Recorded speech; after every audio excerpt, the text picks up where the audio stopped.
What's up, Digidestins? This is Kyle D, better known as RideMyAvatar, and today we're going to talk none other than a D-Reaper list for your Ultimate Cup. I'm going to do a little bit differently this time and talk about reasons why I'm going to would take it. So without further ado, let's dive into the video and talk about it. So, guys, why would we take D-Reaper to a format like this for the Ultimate Cup? Well, it's quite simple, actually. There's not many decks that just counteract what D-Reaper does. Yes, we have Blue Flare and stuff like that, but how many red decks in the format can actually gain an extra security check? The only decks that we really have to fear about are Bloom Lord. All Force doesn't gain enough in security checks to matter. If we have a live, Gatekeeper on board, All Force can't do anything. And it's already proving that All Force is even struggling in this format. Hasn't took a single top yet that I know of. So why would we want to go this route? So D-Reaper definitely handles Blue Flare fine. If they can't go off, because now minusing that security, one Gatekeeper shuts that deck down completely. They can't bounce it. They can't return it. They have to waste, a Cocytus Breath to do it. If they don't have Cocytus Breath, what are they going to do? I mean, at the end of the day, that's huge in any capacity. So, what do we do here? Well, plain and simple, actually. We're going to play for Mother D-Reaper herself. So this card alone can get you so much value because you can't swing into her naturally, and most decks don't have an out to her. So that's huge in gameplay and consistency. She is such a powerhouse because she's just going to stay on board the whole time. There is nothing they can really do about it, and that's good. We want them not to have an answer to this. So, since she is uninteractable unless your opponent has Metal Greymon, and the only deck that really is going to put us in a clock situation is a raid deck, which, for one, isn't fast enough yet. Marsmon is not fast enough to deal with it. Or two, what else can we see? Well, Machinedramon. Machinedramon plays Metal Greymon, but we're a little bit faster than Machinedramon. We have a little more answers to deal with Machinedramon. So, I think that can help out a lot. So, but all in all though, if you're facing against Blue Flare, this deck has a better win rate on it. And it's really budget friendly, to be honest with you. It's not expensive to build this deck. But we do play a bunch of Searchers. So this is the bread and butter of the deck matched up with Mother. Mother will suck up a Searcher each turn, and the goal is to reach 7 or more, and then just punish your opponent with your endgame pusher. So, how does that really work? Well, plain and simple, actually. We're going to play 18 of these little guys. I think anything above 18, you're just asking to constantly keep drawing them, and it's not healthy to draw like plus 32 of these things. I think 18 is still actually acceptable to play as. I think this is still one of the better decks, just because Searcher, every time you play one, if you don't have a Searcher out, it comes in for 1, or you can use Mother to make it reduce for basically free. Stuff like that really does help out.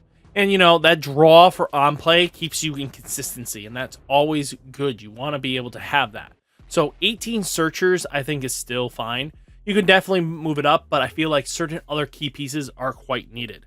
Then, the other backbone of the deck is Queen herself. And I'll say Gatekeeper. Gatekeeper is so nasty. As long as you have a Mother D-Reaper, when it's played, instantly recover 1. So this basically gives you more chances to stay in game. But if you get at least 6 sources here, this thing basically makes it so your opponent can't present lethal. Especially in a format like this, you want that. You want it so that your opponent can't do anything to you. And that's going to really apply some decent pressure that way. So that's something you want to think about. Then we do have Bubbles. We play 4 Bubbles. Why are we playing 4 Bubbles? Well, Bubbles is really good for the fact of if, let's say, you have a Searcher, you already searched, sucked up, and then you just played another Searcher, well, you need to speed up the clock. Well, slamming down a Bubbles instantly puts a Searcher underneath your Mother. But also, if this is hidden security, gets to take a searcher from hand or field and put it underneath the mother, upping your clock in a way that your opponent is not always going to be lovely to have. So something to think about there. And then we do play 4 creepy hands.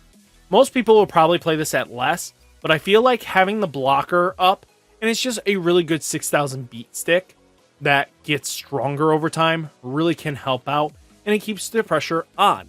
The game on and the applying that is going to help you out a lot.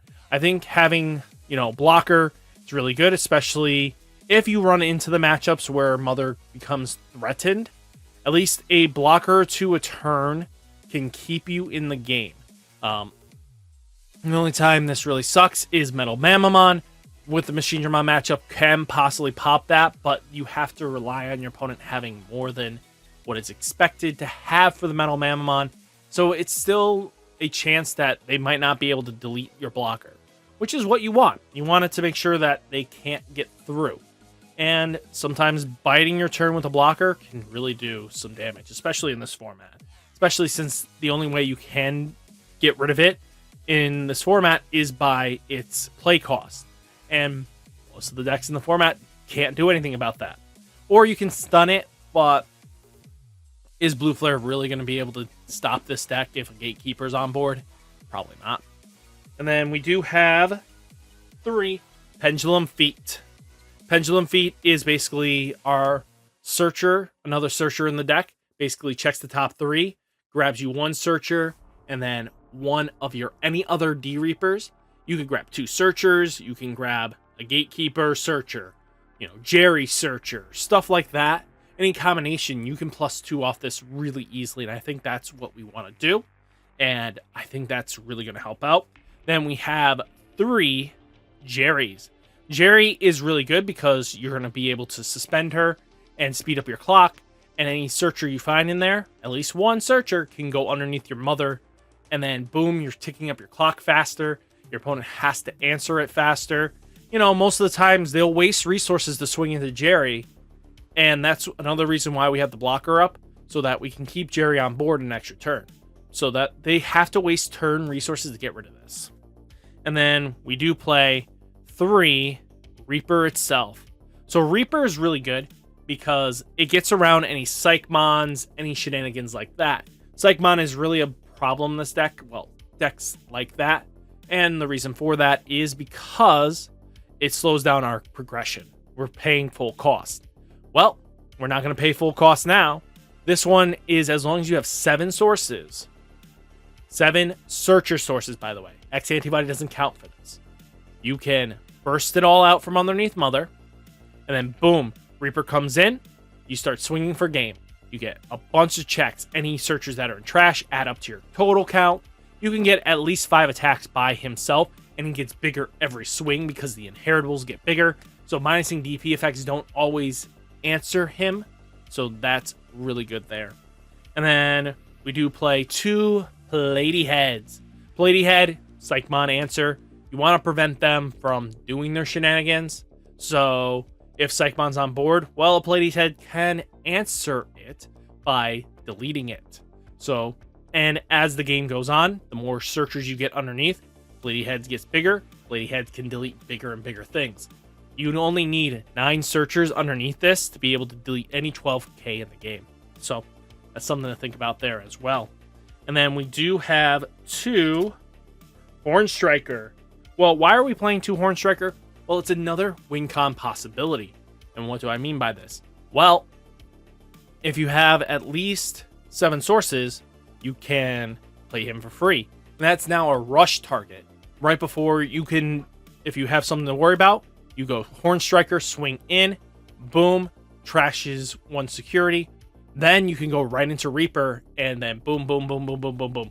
Guarantees a little more damage output, or Horn Striker, even under right circumstances, can just trade with any boss Digimon because it's 7,000 DP base.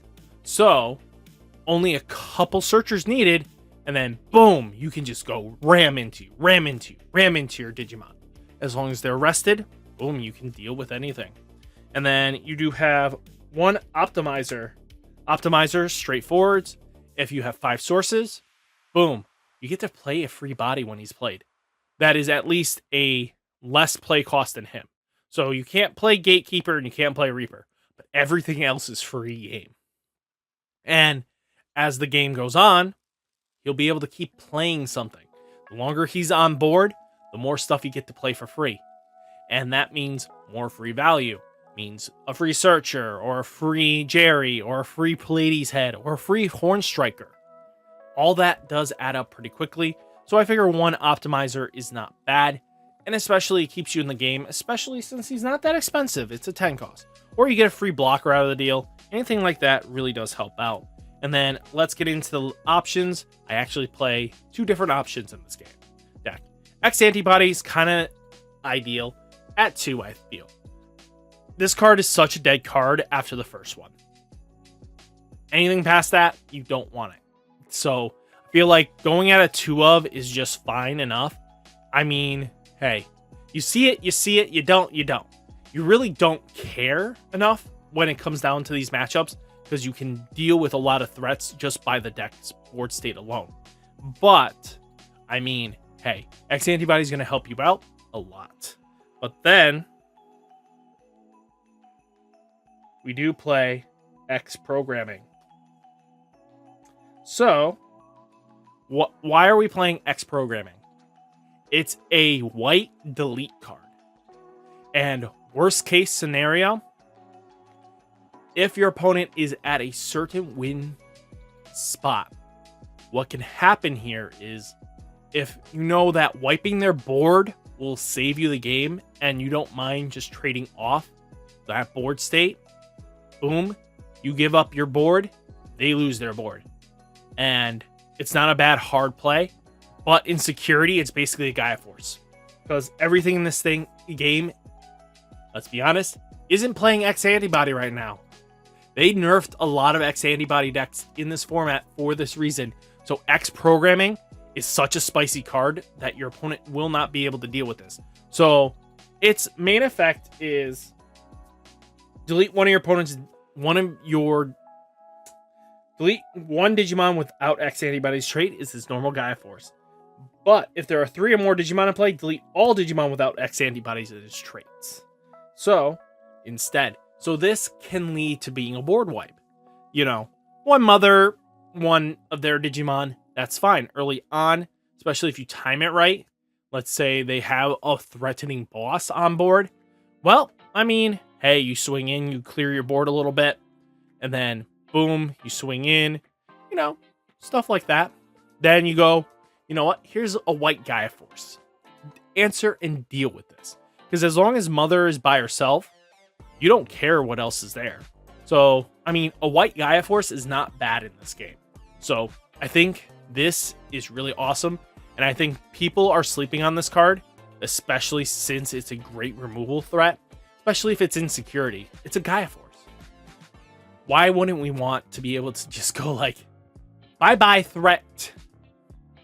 I mean, hey, we have potentials. We have a lot of great value here. So, I mean, having this as your boop threat, not bad. But all in all, we have plenty of targets. We have plenty of blockers. We have Jerry at 3, I think is fine. And Reaper at 3 is fine. You could definitely bring this down to 2 and then bring Jerry up and Reaper up. But I feel like all in all, we're pretty solid on the list. I think only having 4 things really just be out of the ordinary really does help out. And I mean, worst case, early on, if they have like, if they double Psychmon you turn 2 and you have Mother out and it just hasn't really done much all game, just go X Program, boom, those double Psychmons go, you know, or Chichuris or anything like that really can deal some threat. So I think this is looking good at the end of the day. And what do you guys think of the list? Let me know. Do you guys think D-Reaper can do something in this format? So guys, hopefully you enjoyed the video. Hit that like button, hit that subscribe button. Stay safe, stay healthy, and I'll catch you next one. Peace!